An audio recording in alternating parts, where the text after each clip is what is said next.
is the demand they're going to make is about them releasing Kanu. Kanu can speak to his people, you know.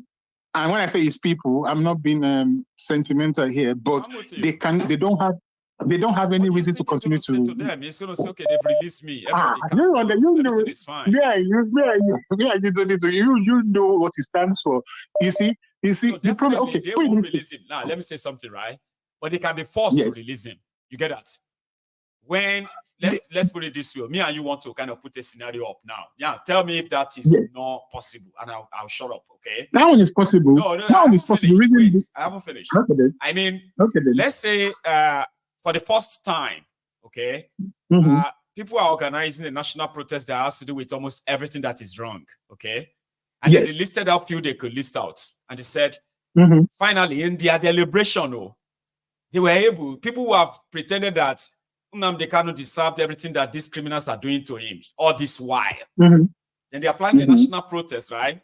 And they included, they said, this man too, there's injustice against him. This, you know what I mean? Like, now, if they bring that, remember, they are like, the Igbos are like, we are not going to participate. We don't want them to sort of blame us for voting later. That too, they we understand that. So now, if the power of protest, as we are saying, right, is together enough that they want day two. People are seeing the fact that even the protesters are carrying Nnamdi Kanu's picture. This man said he has injustice. And part of their demand have been discussed. They say, before anything, first, release everybody with the lock up. From the NSAS to Nnamdi Kanu. Now, wait, that can then attract the Igbos to say, oh, more, if I say we go join you. Our own demand is that let this man go. Now, that time, it can be released unconditionally because they want peace, Abi. And the man can walk out and say, yes, everybody, let's go there again. Just make it worse for them. Or they won't sit down and say they want to send Nnamdi Kanu out to calm anybody. And then they will come out and say, no. And think, you don't think so? No, that won't happen. That will work. No.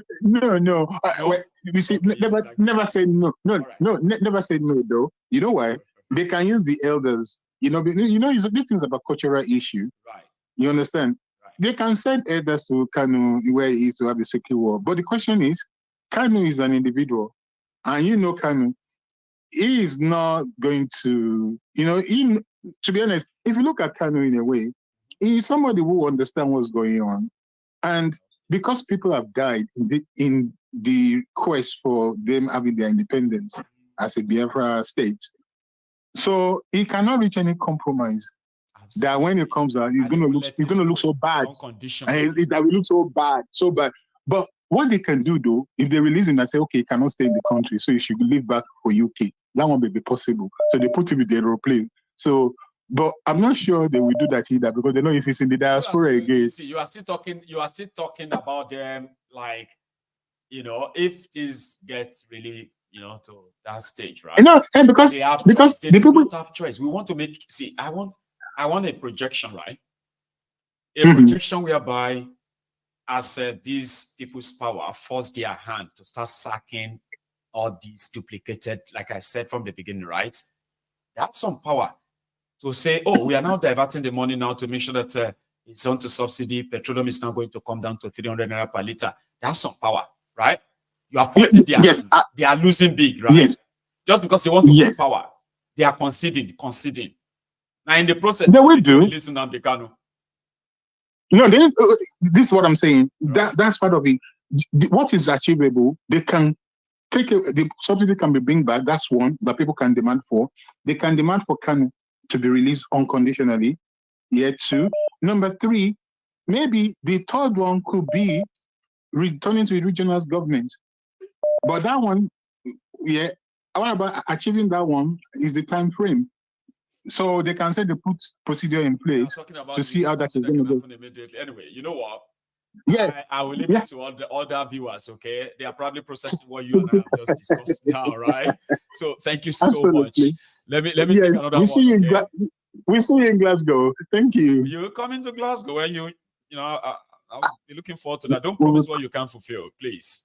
I know we've been there before. We're gonna see you this time around. All right, then. Take care. God bless you. And you too. Bye bye. Okay. So I have another caller, but I am going to ask my caller to hang in there for a sec, right? Please. We only have just about half an hour to go now. 30 minutes.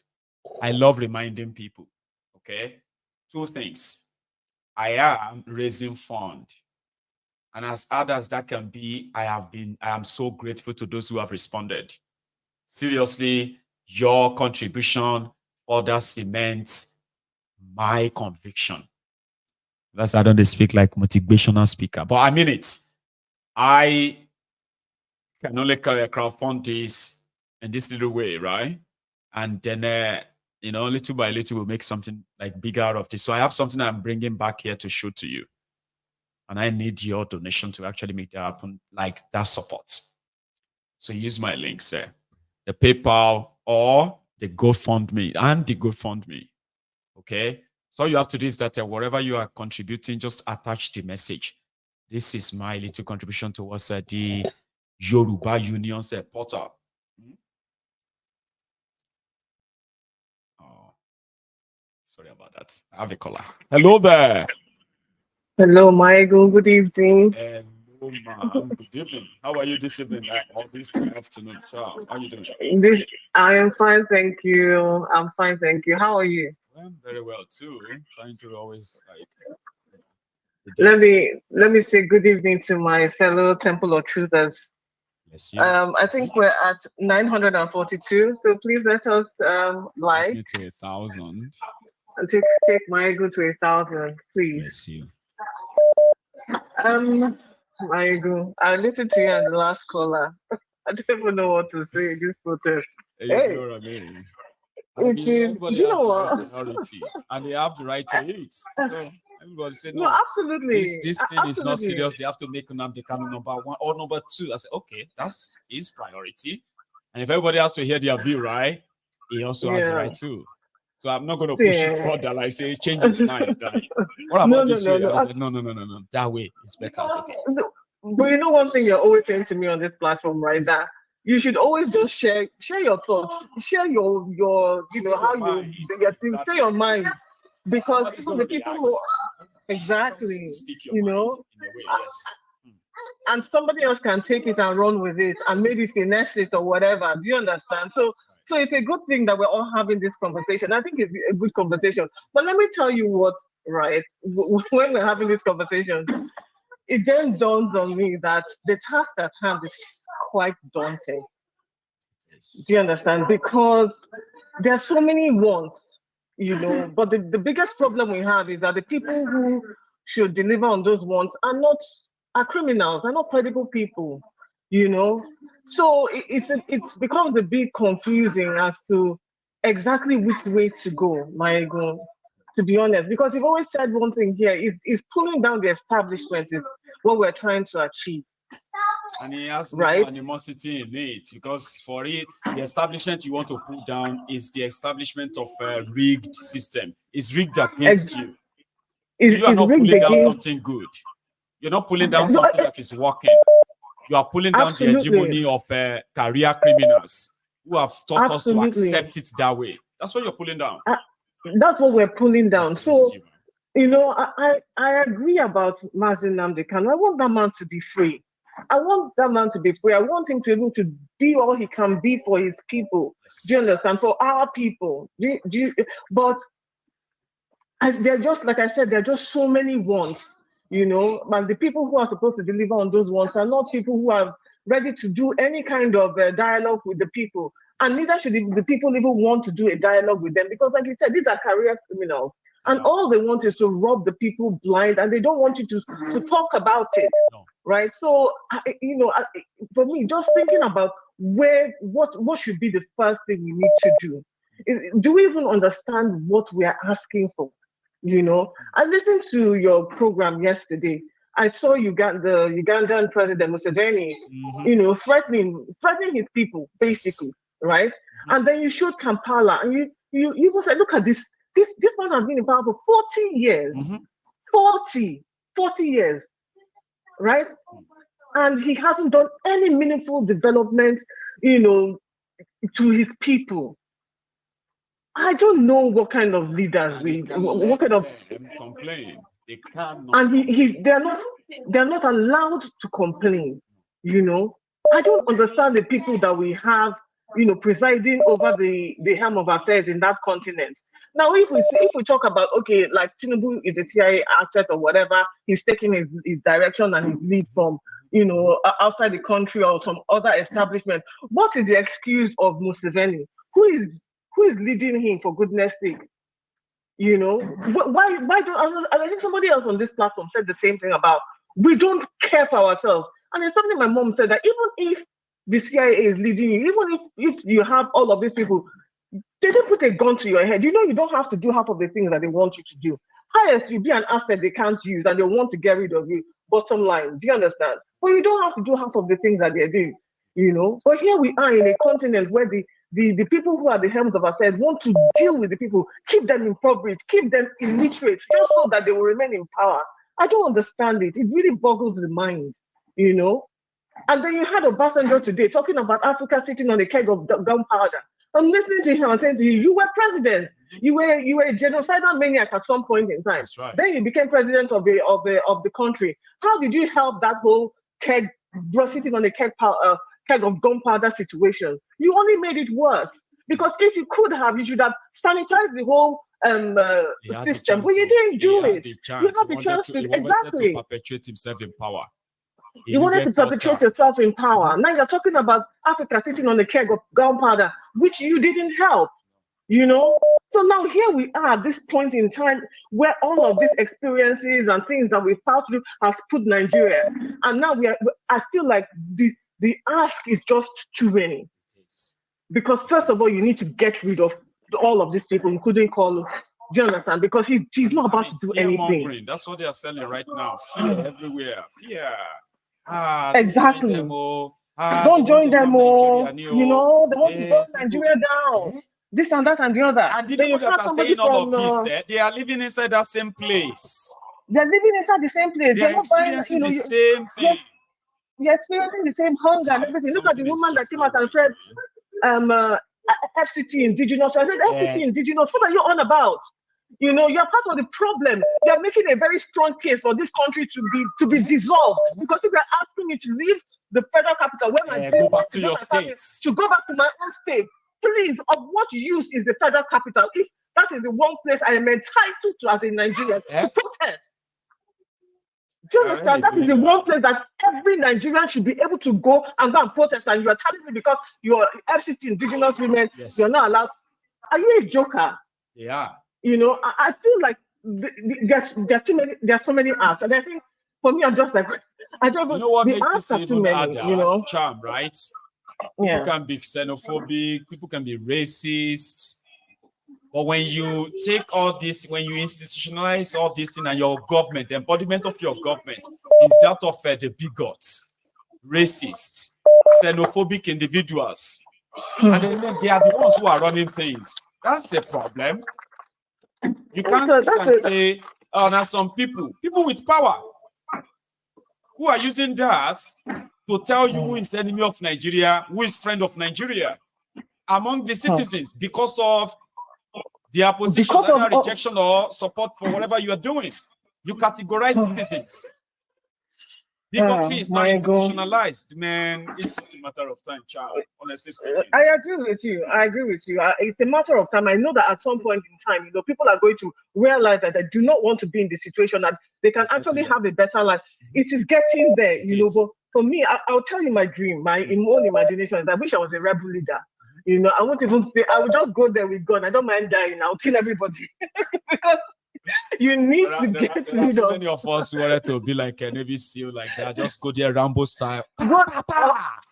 I'm telling you, like when it won't be that easy until we break the barrier. No, it's not. Shall see. Well, I know my people in the platform. Let's just keep on praying, and hoping that But I honestly, no, you are right. You can say keep praying because even the Bible says pray and walk. Abi? And walk. And he also says walk. We have to pray and watch. It simply means that do not close your eyes when you are doing that prayer in situation like this. You have to keep your eyes open.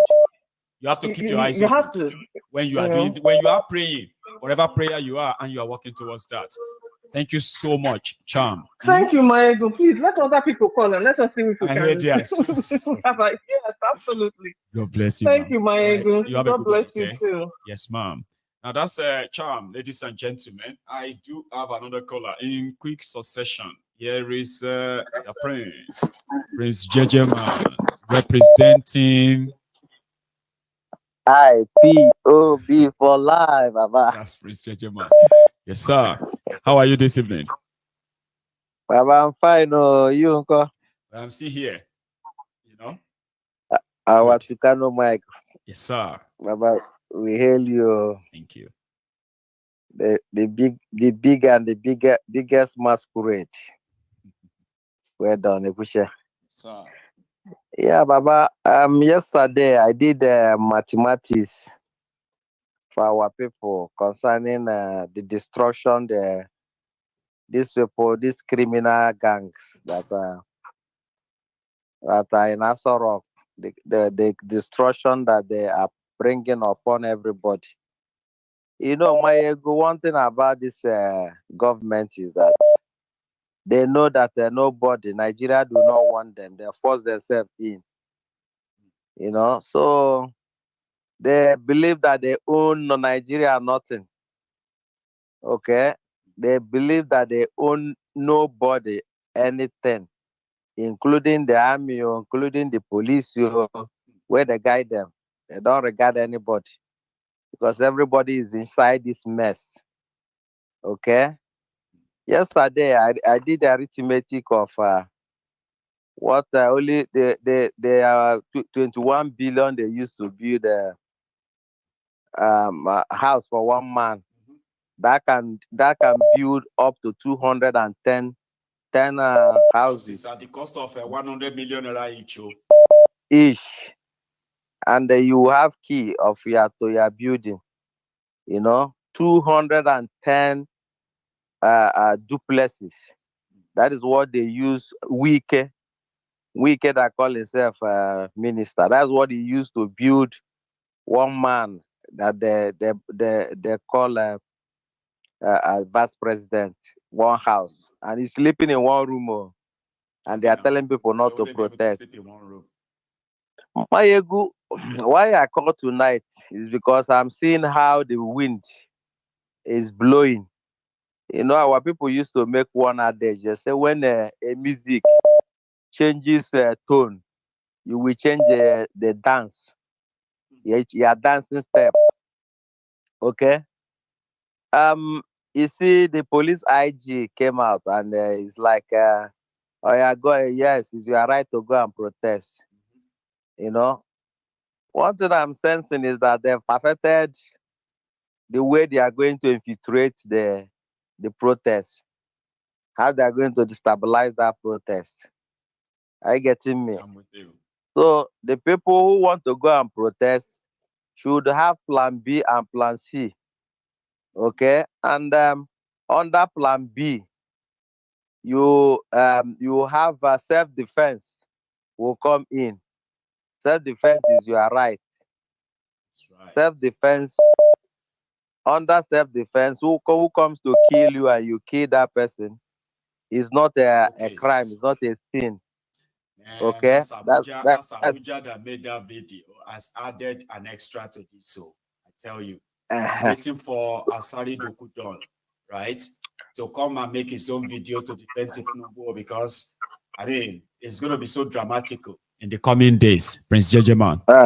Yes, I know. Asari Dokubo, if he comes now, he will start to, because they will find something for him. I don't say Belene will come and shout his Asawana again. Hey, can't do Asawana. Yeah, he will come and say, my father this is my father. I know, after 1 week again, we begin to cry. This is not the Bola Tinubu I know. He called me his son, I call him my father. Father. I said, if Ahmed Bola Tinubu fails, hold me responsible. You say? I say, if Tinubu fails, hold me responsible. Thank you.